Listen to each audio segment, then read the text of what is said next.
Welcome to Tackle Talk Live. I'm Ranger Diver Pro Staffer Steve Graff, and we've got some real interesting topic today. There's a lot of great fishing baits out there. I mean, from A to Z, worms to crankbaits, spinnerbaits, and everybody's always looking for the latest and greatest. But you know what? There's some oldies but goodies that are still out there, Kevin, that a lot of guys have gotten away from.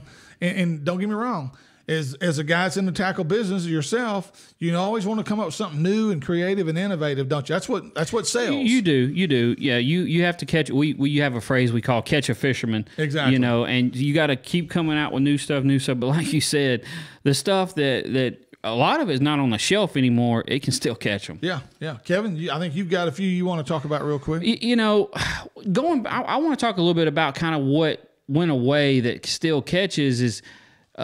An old plastic lizard. Oh yeah. Yes. How many? Now people still fish them a little bit. They're still in all the stores, but compared to what it was like 10 years ago, 15 years ago, it's not even close. Yep. And this is something I know you fish a lot, and I actually fish a lizard a lot, like on a Carolina rig, Toledo Bend, Sam Rayburn, but. It's once the creature bait came out, the brush hog type baits. Brush hog hit the market. The beaver style baits, once all that kind of, everybody just kind of, that's what they went to. Yep. That was the new hot style of bait. But guys, I'm here to tell you, especially this time of year, a good lizard, saw plastic lizard will flat out catch them. It's probably the number one menace of a bass in the first place, especially during the spawn. But if you want to catch fish year-round, you could literally catch fish year-round on the lizard or a straight-tail worm. Those two worms, the old cream worm, the 6-inch, 7-inch, 8-inch, I throw V&Ms all the time. The pork pin, I love an 8-inch pork pin. I catch a ton of fish on it. It's just a go-to bait for me. I just think those style baits, a lot of guys aren't fishing them. Some of them fish them on a shaky head. Right. I like to flip. I like to pitch mine on a 3/16 weight with a 2/0 hook. In a lot of cases, especially with a 6-inch worm or a straight tail worm or even a 6-inch lizard. But Steve, 10 years ago, you could have had a 500 boat tournament at Toledo Bend or Sam Rayburn, and there would have been a Carolina rig lizard on the deck of every boat out there. Exactly. You might find it in 2 or 3 boats now. It's all went to the creature bait thing, and it's not because they won't bite it. It's just what's in. It's the new style that's that's in. Now. I will say this. Another thing I had here on the list that is making a comeback, and mainly because of what John Cox did at Sam Rayburn, but that was a flat-sided bait. Right. I throw a flat-sided bait a lot. Cliff Pace makes a balsa flat-sided bait that I throw a good bit, especially at Sam Rayburn. But David Fritz with Berkeley, he came out with the Berkeley Fritz side. Yeah, Fritz side. Yeah, Fritz side. And it's a flat-side bait. That is a bait that we used to throw a long time ago, and we threw it a lot, especially in cold water. And a lot of guys still do, but it just kind of lost that momentum. It wasn't a popular thing going on at the time. But John Cox winning the FLW event there on Sam Rayburn kind of brought that to life, and it's coming back hard now. Right. Well, this is the original pose that David Fritz was behind. Well, the Fritz side is the same bait basically, except they're using a plastic body, a flat side body. And this is a cedar bait. This is a wooden bait, but now on the flat-sided bait, they've got weights on each side of the front of the treble hook on both sides on the bottom, allowing you to throw. The problem with the flat-sided crankbait a lot of times is throwing them. They're so light most of the time. So you can see the difference. Let me see. Put it right here beside it. And the Fritz side is made about the same size. This is the Black Label Balsa Slim that Cliff Pace builds. And the Fritz side is about the same size, but it's plastic. This is Balsa. His is plastic. But you can see kind of the difference in where we've came now. But this is coming back. It's becoming very popular again. It went away for a while, but it's the flat-sided baits are starting to make a comeback. And I'm glad to see they really catch them. Yeah, they really do. Another bait that's similar to a flat-sided bait and is probably characterized as kind of a flat is the old Smithwick Bojack. This bait right here, back in the 70s and 80s, was a fish catching machine. These are very hard to find. They're a collector's item. Again, they were made by Smithwick, which was actually located in Shreveport. They went out of business, but you can still find these, but you got to go to the internet to find them. Or if you go to a garage sale and you find Bojacks, you better hang on to them. There's guys out there that'll repaint these for you. I've had mine recently repainted.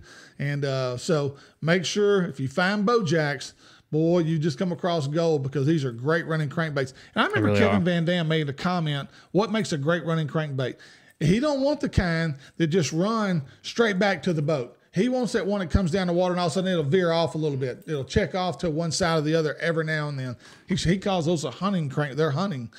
That's what that crankbait right there does. Another one that's it's called a speed trap. The speed trap is made by Lure Jensen, still available. Another one that's an old bait, but you can still find these. But you can still find them on the shelf in some stores. Some of your older stores that have some of the older items. Right. Bacon's Tackle there in Shreveport, that carries still. You can buy those baits. Another great bait that is calmed by the wayside is another Smithwick lure. This is called the Toothpick, and it is absolutely a fish catching machine.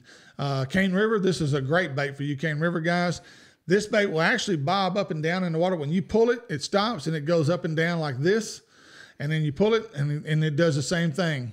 This is another great bait. Again, no longer make this. Smithwick no longer makes these. They're out of business. So if you find toothpicks, make sure you keep them, hang on to them. They're great baits.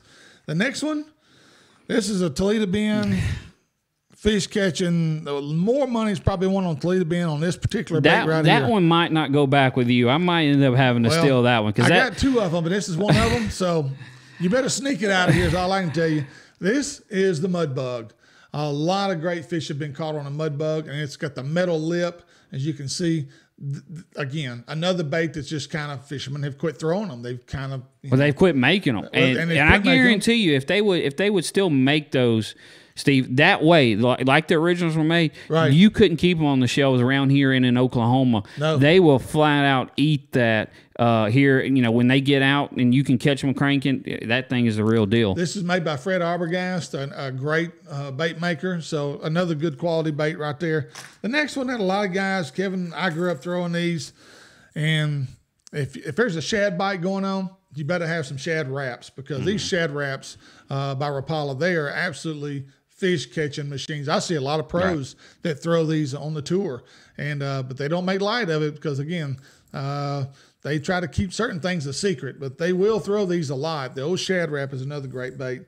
And then again, the Model A. The Model A is by Bomber. This is probably one of my favorite Red River baits, especially fishing on the rocks. I like the way the lip's designed on these. They deflect off the rocks really well. And this is a crawfish pattern one that it will catch fish, especially in this dirtier stained water. That crawfish pattern does really well on Red River. But this is another bait. A lot of people quit throwing the Bomber Model A's, but they're great baits. They really have, and it's like we said. Not only they quit throwing them, but they've quit making them. They're hard to find. So any of these things Steve is going over, if you can find some at any tackle store that maybe has some old baits and stuff, you want to make sure you buy these. They will still catch them. I promise you. Yep. Here's another great bait, the Baby 1-. These baits right here, are absolutely, this is another bait that kind of gets overlooked. It's a shallow running crankbait. Runs about 6 inches under the water. It's got a very small lip. These will, especially in this early spring when bass are on beds, you want something that just barely runs on, these will catch fish. Now, Steve, that was the crankbait that really got the square bill craze going. Yes. That is the bait that really got, that whole, now everybody has a square bill. Yep. But that is the one that really launched that shallow water square bill. This is the Man's Baby -1, and this is one of the best ones that again, one of the best shallow running crankbaits that they ever made was right there. So, again, go through your grandpa's tackle box. Go through your dad's tackle box. You young anglers out there, don't disregard some of these baits. As a matter of fact, some of them, like the Bojack, these are collectors. There's collectors out there who will pay you good money for the BoJack. If you find any of those right now, you would have to pay a lot of money. I've got two of them, and if I was to sell them, I would never sell them. But I mean, places you have to go buy, you would have to buy a lot of money. Now, saying what you said earlier, if you find these baits and you want to fish them in Grandpa's Tackle Box, any of these lures, you go through, you can have them repainted. Get some new hooks to put on them and have a new paint job, and they're ready to fish. I promise you, and will catch fish. Now, let's talk about, Steve, some of the older baits that are making a comeback. Okay. All of a sudden, kind of has went away, and we talked about the flat side doing that. I feel like now balsa baits are really making a hard comeback. They have become very, very popular. And I talked a little bit, Cliff does Black Label, PH Custom Lures. Right. They all of a sudden, in all types of balsa baits, not just the square bills, the flat sides, they make a shadow wrap in balsa baits. Now, the balsa bait market has all of a sudden blown up. Right. It is making a hard comeback. Now, was some of the wood hard to get? Is that why the balsa was hard to find? Is that why they quit? It was, but or was plastic just easier to manufacture? There wasn't anybody building them anymore. Right. Ed Chambers built them for a little while. He started to slow down, and we never had anybody that come along that started building. Now you've got several guys, several companies. Again, PH Custom Lures, Black Label Balsa. I mean, there is a bunch. You gonna pay more for the wood? You're going to pay more, but you're paying for a handmade, hand painted lure that you won't duplicate. I'm talking about Cliff's Black Label because I know all this for a fact. Cliff touches every single one of the baits every bait he sells. It goes through a 45-step process on building a balsa bait, and we're gonna have Cliff in on a show one day talking about how he builds these, how he carves these, how he paints them, so on and so forth. He hand tunes every bait. Yeah. And I know Phil up at PH Custom does that as well. So you're getting what you pay for. How important is the lip and what it's made out of? It is very, very important. Like you talked about the hunt. Yeah. It affects how it hunts. On which bait and which lip. What you want that action to be like depends on which lip you put on that bait. A lot of them have that computer board, like the balsa, the circuit board, the Lexan, the Lexan build, the circuit board. Again, it just what hunt you're looking for. It depends on what bill you want to put in. Right. Now, another bait I want to talk about that kind of went away. Everybody has a spinnerbait in their boat. Probably lots of spinnerbaits in their boat. And the spinnerbait's another one that's kind of... okay, so here's here's what happened with the spinnerbait. The swim bait came out. Exactly. And got very, very popular. Then all of a sudden, the swim jig. Then all of a sudden, the Alabama rig. Yeah. Then the chatterbait. So all of this is where you would throw, a lot of it is where you would throw a spinnerbait. So it kind of went away. The spinnerbait sales plummeted. 4 or 5 years ago, the spinnerbait sales plummeted. They started taking them off the shelf. And you know what I think brought it back? What? Major League Fishing. Really? Because those guys would go down the bank throwing a spinnerbait. Yeah. Catching numbers. Back, not the Bass Pro Tour, the Major League Fishing events, when they would just, here's your body of water. Right. Go catch fish. Those guys would pick up a spinnerbait. Yeah. And I really believe that's what brought the spinnerbait back. Now, all of a sudden, the spinnerbait is just as strong as it ever has been. But it went away for 4 or 5 years. Oh, yeah. You're exactly right. But it's making a hard comeback, and everybody's beefing up their spinnerbait sales now. Everybody has to have their spinnerbait version and why you should fish it. And everybody has their reasons why theirs is better than somebody else's. But the tackle stores are starting to stock the spinnerbaits again in all varieties. Yep, you're exactly right. All different sizes, 1/4 ounce, 1/8 ounce, up to 3/4 and 1 ounce spinnerbaits. Mm-hmm. Also, one more bait that we want to talk about before we let you go. This was Bass Pro Shops' #1 topwater bait they've ever had in their stores. Ever. Not then, ever. Over 10 million of these have been sold through Bass Pro Shops. This is the Lucky 13 by Heddon. It is a mainstay. This is a particular bait that I had as a kid. It was probably my first topwater bait. It's one reason I still have it. I haven't lost it, but I haven't thrown it in a long time either. But this sucker will still catch fish. It goes back to what you said. Guys, get out there and look for some of these older baits. Go through Grandpa's Tackle Box, old shops. You go through, find them, have them refurbished, get a new paint job, put new hooks on them, and I promise you, you'll still catch some fish on them. There are a lot of people out there that you can go to the internet. You can find crankbaits painters, guys that are doing this for a living and doing really well with them. There's a couple in our area right here in Shreveport. Mike Bacon, Bacon's Tackle. Mike he does a great job with painting crankbaits if you need some painted locally. But you know, Steve, it's not that they'll still catch fish. It's they have a different action than what we have on. Just use top water, for instance. Everybody throws a whopper plopper. Everybody throws a spook, a chug bug. All of a sudden, you get on somewhere like Sam Rayburn that has a ton of pressure. When them fish start biting top water, they're going to see 20 to 30 whopper ploppers in a day. Exactly. Then all of a sudden, somebody comes down the bank throwing something like this toothpick behind it. Yeah.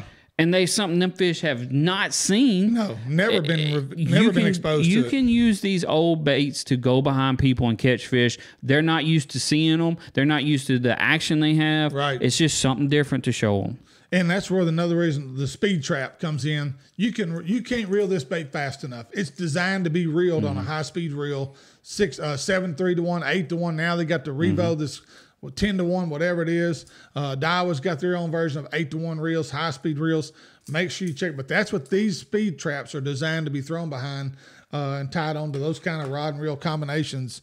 And they do seek and they do hunt in the water. They're great baits. So hopefully these are some baits that will help you. Kevin, you got any more you want to talk about? Not any more baits. And for you local guys that are here local, if you want help finding somebody to paint your crankbaits or your hard baits, what do you want to do? Shoot us a message on Facebook. We can help you reach out. If you want to get these refurbished where you can fish with them again, let us know. We'll help you find somebody in your area. That's exactly right. Make sure to like us on Facebook. Also check us out on YouTube and click the subscribe button. Spread the word. We're continuing to want to draw more people in. Again, our show is designed to help make you a better angler. Right here. We'll see you again later on Tackle Talk Live.